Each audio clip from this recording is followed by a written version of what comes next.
pasé a trabajar a una empresa de turismo. Ahí crecí muchísimo. Yo creo que desde esa empresa de turismo me generó la idea de estudiar inglés, pero en su momento no sabía que iba a salir del país. Trabajé como auxiliar contable, después me ascendieron a analista contable, aprendí muchas cosas, pero creo que todo tiene su etapa. Yo quería algo más. Siento que allá estaba cómodo, ya había aprendido lo que necesitaba aprender y aunque la empresa estaba creciendo, sentía que si quería crecer profesionalmente necesitaba hacer algo más, quería probar cosas nuevas. Mi objetivo es ser entrenador de fútbol profesional, ¿sí? O ser entrenador de fútbol. Y siguiendo ese camino es que pues he llegado a China. ¿Y por qué escogí China? Escogí China porque cuando me gradué de la universidad escuché que en China pagaban muy bien a los profesores, no solo a los profesores de educación física, sino a los profesores en general, y que específicamente había mucho trabajo en ese momento estoy diciendo hace 11 años, había harto trabajo para los entrenadores de fútbol, porque había un proyecto del presidente de la República de China, por lo cual intenté aplicar eh, con intentos fallidos, porque en ese momento mi nivel de inglés no era el óptimo para poder trabajar aquí en China. Estudiando ingeniería industrial, hacia el 2017 hice unas pasantías en Bellcorp y en un banco. Y pues yo la verdad no tenía mucho afán de salir pues al proceso normal que era pues conseguir algún trabajo, trabajar y bueno, y ahí todo lo demás.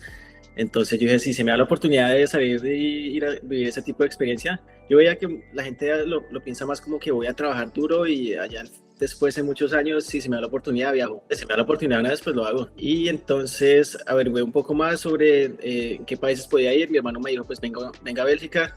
Yo le dije, no, porque en Bélgica no puedo trabajar. Entonces ese era mi factor principal para escoger uno de los países hacia dónde ir. En esa época me di cuenta que en Australia se podía trabajar medio tiempo, en Nueva Zelanda, en Canadá, y ya había un amigo también de la universidad que unos años antes había estado por acá, le hice un par de preguntas y ya la verdad no sabía mucho de Australia, pero dije, no, ya, pues hay gente que está yendo allá y debe haber algo bueno. Entonces, más o menos así.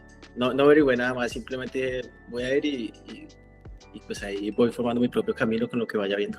Ah, ya me acordé, sí. Resulta que en esas épocas estaba haciendo un proceso de prácticas para, ¿cómo se llama esto? Procter & Gamble, que es una empresa que pues mucha gente quiere trabajar allá, por lo menos en Colombia. Y en esa época, sí, me acuerdo que nomás para las prácticas pagaban muy bien. Hice un proceso muy largo de como de 3, 4 meses, pasé muchos filtros, un montón de cosas, pruebas, de todo. Y ya cuando llegué al final, entonces me dijeron, no, que hay una entrevista en inglés. Y yo, ¿qué?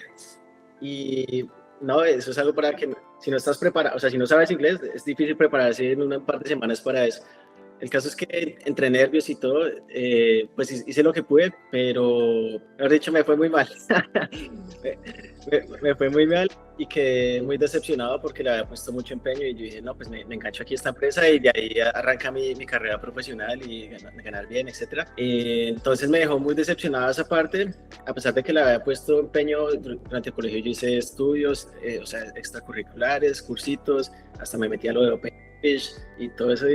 Y saber que a la final en una entrevista y no di pie con bola, me dejó muy decepcionado. Entonces ese fue uno, o sea, entre eso y vivir la experiencia, fueron los dos para venir a Australia y pues aprender inglés por fin. En Colombia estudié química, profesora de química, trabajaba en un colegio, duré ahí como unos 8 años. Migré por temas personales, sí, sumándole también a eso la parte económica, porque pues en la docencia en Colombia y en muchos países no la pagan tan bien. Entonces era algo que soportaba la parte personal que estaba viviendo en ese momento. Y por esas dos cosas tomé la decisión de emigrar. Porque en Nueva York aquí tenía una prima y yo tenía mi visa. Yo había sacado mi visa y aquí tenía una prima y yo dije, me voy. O sea, en ese momento el problema personal que tenía, mi parte emocional, tenía que buscar una salida. No lo hice por una mejor calidad de vida o estudié los países donde podría yo proyectarme. No, nada. sea, solamente que hay una prima, tengo visa, quiero irme y me fui. El viaje fue Colombia-México. En México duré como 3 horas. Después de Ciudad de México fui a Madrid. En Madrid estuve un día y una noche básicamente y llegué a Barcelona en la mañana.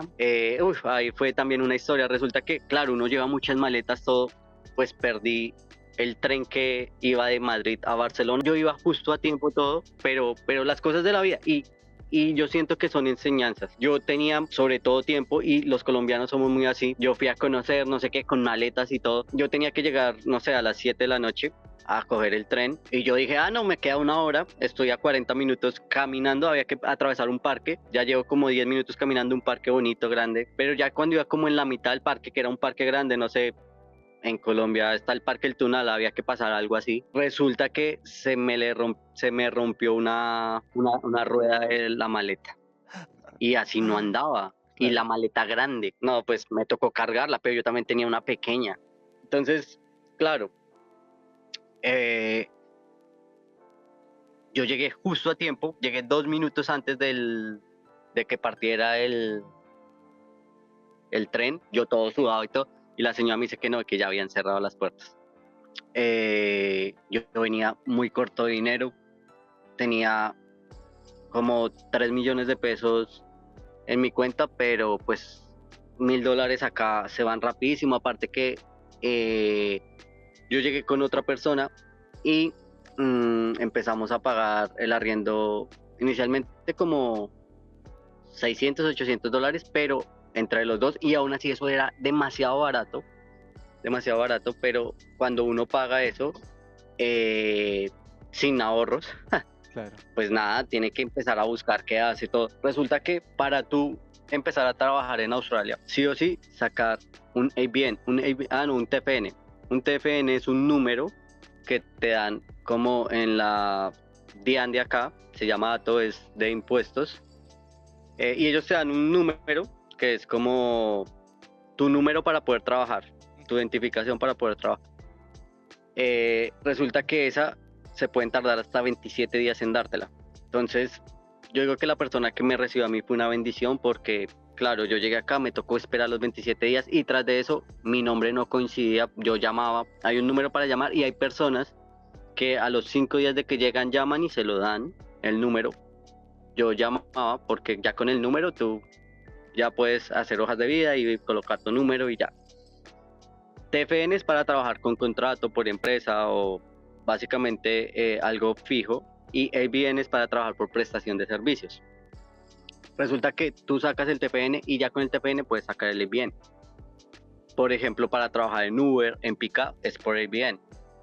Claro, cuando uno llega a un país sin saber nada de inglés, porque yo no sabía nada de inglés, uno trata de hacer lo que sea, o en mi caso fue así. Entonces, claro, la señora me recomendaba en trabajos de aseo, yo iba y hacía aseo. Primero que todo, creo que uno debe llevar muchos ahorros. Yo creo que ese fue uno de los errores que cometí, que no fui con bastantes ahorros. Entonces, cuando llegué allá, me tocó trabajar para cualquier cosa a cualquier precio, lo cual me hizo difícil un periodo de tiempo, mientras que conocía gente, mientras que hacía amigos, mientras que alguien me daba una mano, ¿sí? Para demostrarle que yo podía trabajar, ¿sí? ¿Cómo fue mi experiencia en Australia? Bastante enriquecedora, hice bastantes amigos de diferentes países. Creo que la mejor decisión, por eso digo, es uno irse a estudiar a una universidad y no a un instituto. En el instituto, al ser más económico, van muchos latinoamericanos, entonces tú vas a hablar español todo el día. Yo después de, voy a ponerle 2 meses y medio, yo ya había hecho más conexiones y tocando puertas, conseguí un mejor trabajo. Dije, me voy a ir por Estados Unidos porque en ese momento parecía que los tiquetes eran más económicos y quería sacar la visa solamente por la de tránsito y me la negaron. Llegué un poco enredado y yo creo que la señora simplemente buscó cualquier excusa para negarme la visa en febrero de 2018. Entonces ahí sí, ya llegué aquí a Australia, como una semana antes de viajar. Yo le dije, bueno, David, ¿cómo es el tema de, o sea, dónde me va, dónde vives para llegarte, no sé qué? Así bien confiación, ¿no? Y no, pues voy para allá, pues yo creo que me quedo con él, creo como que lo asumí. Y él me dijo, no, aquí no te puedes quedar, búscate dónde te vas a quedar porque no sé qué. Bueno. Y otro amigo que estaba sentado ahí me dijo, no, pues, y no, voy o sea, yo venía como con $1,200, $1,300 y eso era todo lo que tenía ahí. Y lo que había, mi mamá me dijo, ya, esto es lo último con lo que le ayudo, ya está, ya rebúsquese. Yo le dije, mamá, sí, ayúdeme a llegar que ya el resto yo me ocupo. Pues no sabía muy bien, pero tanta gente que está yendo allá, pues no, yo no me voy a dejar morir tampoco allá. Algo de ver. Y entonces mi amigo me dijo, no, pues quédese en un hostel, eso es más barato que pagar Airbnb o otras cosas. Entonces yo, un hostel, ¿qué es esa vaina? Y en serio la gente, no, yo no conocía el concepto, nada. Y en serio la gente va a un lugar y una habitación grande con camarotes y muchas camas. Y así el uno, o sea, seguido del otro, no hay puertas, no hay nada. Y en serio la gente se queda así. Yo, sí, eso es súper normal en todo lado, que no sé qué. Yo, bueno, pues listo. Y entonces buscamos el más barato, Claro. el más barato de Melbourne. Y mi amigo me recogió, me trajo esa noche y que apenas llegamos ahí, como yo venía con ese dinero en cash, así en billetes. Entonces, yo prefiero pagar algo más porque si se me pierde ese billete, ahí sí ya quedo grave. Y entonces yo dije, no, pues lo voy a pagar como un mes y medio, algo así, creo que fue un mes. Y el man ahí en la recepción me dijo, ¿y se va a quedar un mes? Uy, pues usted va a vivir acá. Y yo, no, Claro, es extraño, por lo porque menos, normalmente la gente va por días. y no, pues por lo menos con que me pueda quedar, con que tenga asegurado dónde me va a quedar, ya es algo. Y me dijo, ¿y no quiere pasar aunque sea por lo menos a mirar? Y le dije, no, yo le pago una vez. Y yo no le entendía nada al señor. Entonces me tocaba preguntarle a David qué era lo que estaba diciendo. Y entonces después entramos y miramos y me dijo, bueno, le toca esta cama. Y David me preguntó, me dijo, ¿y en serio te vas a quedar aquí? Y yo, sí, ¿por qué? Entramos a una habitación grandísima, tenía como 24 camas, imagínate. Y ya, pues sí, puros camarotes, llegar, dejas la maleta grandota ahí al lado de la cama, uno siempre con la desconfianza, entonces, ¿en serio nadie se la va a llevar o no va a pasar nada? Y bueno, pues yo cargaba los billetes así como en el bolsillo y ya el resto pues la bendición. Entonces, así fue, entonces en resumen, pues sí, muchas cosas nuevas, mucha gente de Europa en el hostel, entonces me ayudaba pues por lo menos a lanzarme a hablar inglés lo poquito que pudiera. Y con poco dinero, en la semana siguiente me compré una bicicleta como de $600, de $500, o sea, me gasté ahí la mitad. Empecé a trabajar con Uber Eats.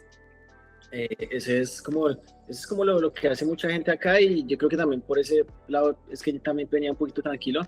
Había escuchado sobre eso y bueno, no sé otras personas que dirán, hay mucha gente que no, que me tocó hacer Uber Eats, que no sé qué. Y o sea, para mí es uno de los trabajos más bacanos que yo he hecho. Cuando llegué, todo empezó muy bien, porque mi prima, la que me recibió, ella me consiguió rápidamente un trabajo en un bar, porque ese fue como mi primer trabajo, yo creo que, bueno, y el único, paré por pandemia, pero realmente conseguí trabajo fue en un bar. Y es una modalidad que aquí hay en Nueva York, que yo creo que no existe en ninguna otra parte. Creo yo que en Nueva York es una ciudad como que se mueve mucho todo el tiempo, la gente trabaja demasiado, mucho consumismo, bueno, son muchas cosas, entonces casi no hay, desafortunadamente, no hay como esa unión como de familiar, como relaciones, ni de amor, ni de familia, ni de amigos. Entonces la gente es muy sola. Aquí hay gente muy sola. Es muy extraño porque somos tantos, pero la gente aquí está muy sola. Entonces esos bares aquí en Estados Unidos, aquí en Nueva York, son muy populares porque hay tanta gente sola que lo que hace es trabajar y en su tiempo libre va a esos bares. Entonces, en esos bares lo que tocaba hacer era pues hablar con la gente que llegaba.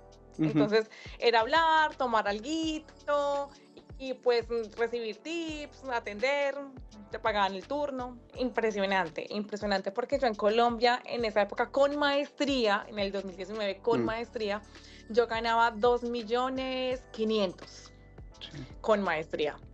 Cuando yo vine acá a trabajar en el bar, yo recuerdo mucho que en una semana yo me hice como $1.500 en una semana.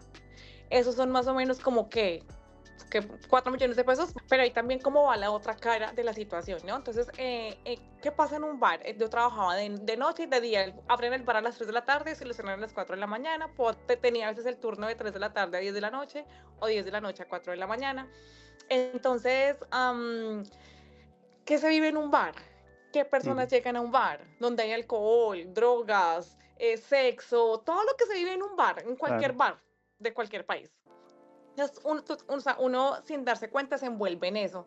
Y es tanto el dinero que tú empiezas a ganar que uno desafortunadamente no le da valor ya a las cosas.